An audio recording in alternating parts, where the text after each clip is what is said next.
Il vous souviendra que dans mon adresse à la nation en date du 19 août 2023, j'annonçais au peuple nigérien souverain la tenue d'un grand dialogue national inclusif chargé principalement, je cite, 1.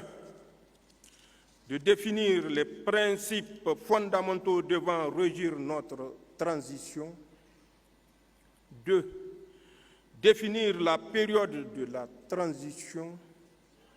3. Définir les priorités nationales durant la transition. 4. Rappeler les valeurs fondamentales devant guider la refondation de la République. Mesdames et messieurs, ce dialogue que nous aurions voulu tenir au lendemain de la prise du pouvoir par le Conseil national pour la sauvegarde de la patrie s'ouvre finalement en ce jour 15 février 2025 par la volonté d'Allah subhanahu wa ta'ala, à qui nous rendons grâce de nous avoir permis de tenir la promesse faite au peuple nigérien. Mesdames et messieurs, comme vous le savez, si cette rencontre se tient seulement aujourd'hui, c'est parce que depuis la prise du pouvoir par le Conseil national pour la sauvegarde de la patrie, soutenu par le peuple nigérien dans sa volonté résolue d'affirmer la souveraineté du Niger et sur son territoire et ses ressources, notre pays fait face à l'animosité de certaines puissances occidentales et leurs complices africains et pire encore, complices locaux.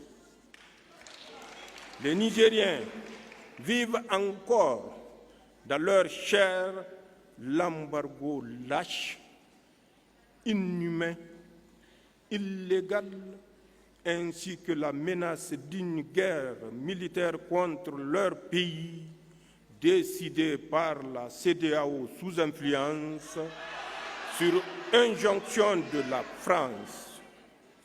Ils ne l'oublieront jamais. Et c'est pour cela, comme un seul homme, je n'en doute pas, ils s'investiront pour que ces assises réussissent au bénéfice du Niger et de ce vaillant peuple. Mesdames et messieurs, ces menaces sont certes toujours présentes. Elles sont devenues perfides et se sont étendues à notre tissu économique et au fondement même de notre cohésion sociale.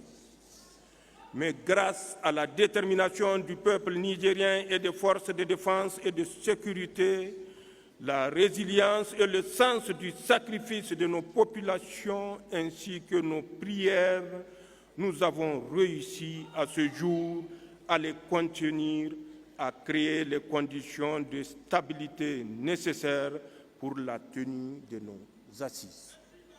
Cependant, je vous invite tous, ici et partout ailleurs sur l'ensemble du territoire national et dans notre confédération, à plus de vigilance pour préserver notre sécurité et pour faire échec aux manœuvres sournoises de déstabilisation venant de nos ennemis. Chaque Nigérien, chaque citoyen de la Confédération doit se conduire en digne soldat, défenseur de la patrie, de notre espace commun. C'est cela notre devoir envers nos familles, envers nos proches, envers nos pays.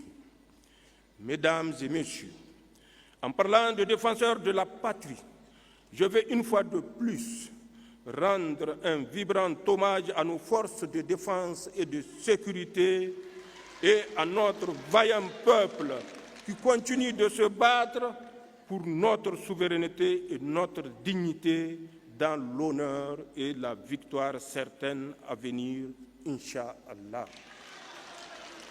Je vais également, en ce jour solennel, prier pour le repos des âmes de toutes nos victimes militaires et civiles de ce terrorisme barbare qui nous est injustement imposé et souhaiter prompt rétablissement aux blessés. Amin. Je vais enfin exprimer ma sincère reconnaissance à tous nos compatriotes, à nos frères de la Confédération AES et d'Afrique, à tous ceux qui se sont mobilisés pour nous soutenir dans l'adversité et pour la refondation de notre patrie.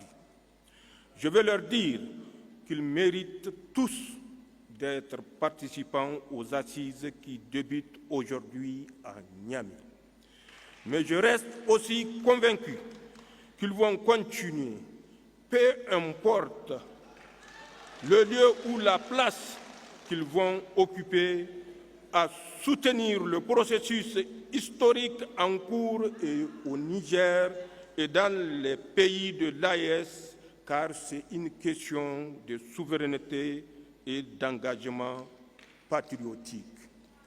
Labousanino Zanchan Assani.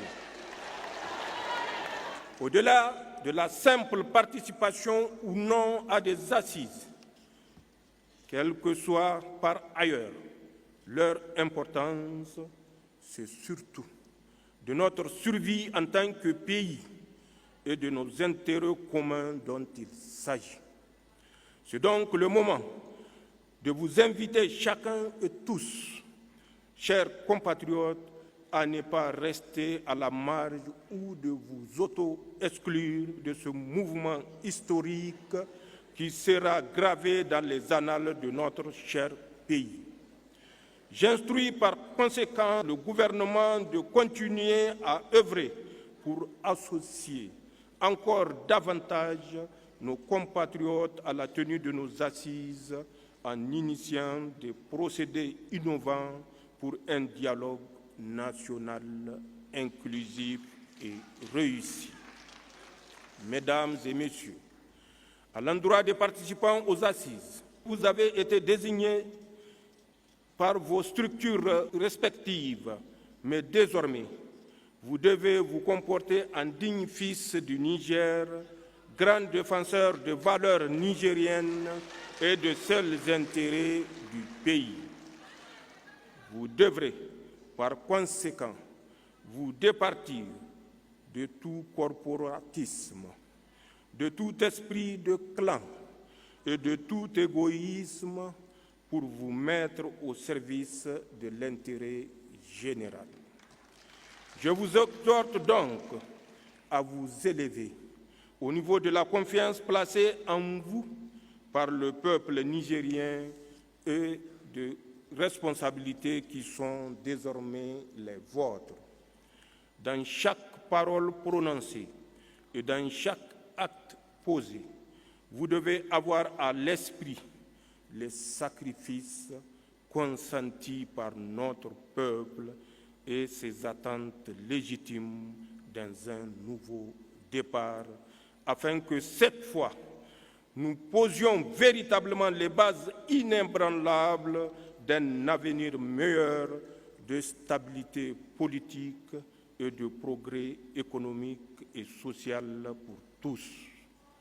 C'est dire qu'à la différence de ce que les Nigériens ont connu par le passé, les présentes assises ne peuvent pas se réduire à une tribune de promotion personnelle, de positionnement politique, de règlement de comptes, de critiques acerbes, injustifiées et de tremplin pour une conquête du pouvoir à venir. Elles doivent plutôt être un moment d'échange constructif qui va fédérer tous les Nigériens pour l'atteinte de nos objectifs communs d'unité nationale, de cohésion sociale, de justice sociale, de paix, de sécurité et de progrès socio-économique. Je profite alors de cette occasion exceptionnelle pour dire à tous nos concitoyens de l'AES qui sont instrumentalisés par des puissances étrangères pour poser des actes terroristes d'un autre âge, pour infliger d'indicibles souffrances à leurs frères, que nous sommes disposés à les aider à s'en sortir pour que la paix revienne dans nos villages, nos campagnes. Le moment est venu pour que l'homme africain, le Sahélien, prenne son destin en main et profite des immenses richesses de la terre de nos ancêtres sans aucune ingérence extérieure. Le moment est venu de construire au lieu de détruire. Aussi, je voudrais saluer les immenses efforts de tous ceux qui œuvrent discrètement mais efficacement au dialogue et au retour de la paix entre Nigériens dans nos communautés et dans nos campagnes. Enfin, ces assises doivent être un moment de synthèse et de propositions réalistes et pertinentes. Cet objectif peut être atteint entre l'annonce des assises en août 2023 et leur tenue effective en ce mois de février 2025.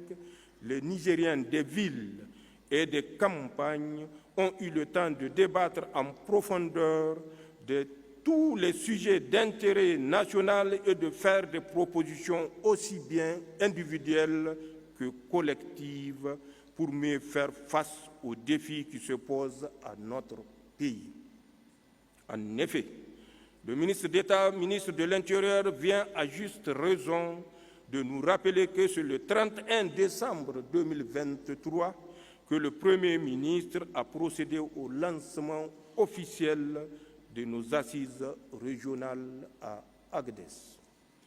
Pour ma part, je m'engage à prendre en compte toutes vos propositions et à leur donner une traduction concrète progressivement, aussitôt après avoir reçu le rapport de vos travaux dans les jours à venir.